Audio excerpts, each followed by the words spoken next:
Alright guys, here's an update on the turbo bucket.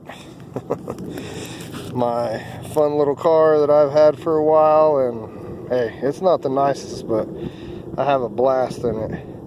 Been wanting to do an update video on it for a while, and just now getting to it. So here's the same old engine I did a video on. It's been running for a little over a year now, a year and 3 months, something like that. But anyways, got the AC put back in it, and it doesn't slow it down, not at all. Had it strapped on the dyno actually maybe 2 weeks after I got it all put back together, and it made 380 on 19 pounds on the dyno, and that was spinning. I was breaking traction on the dyno, and on low boost, which is 11 pounds, it was making 260, 265, something like that.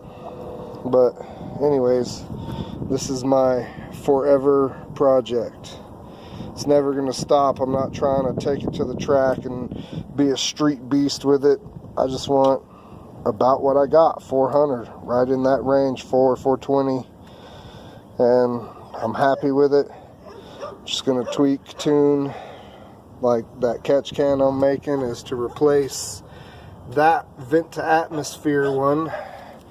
So I've been doing some research on that, but I'll talk about that later. She ain't light.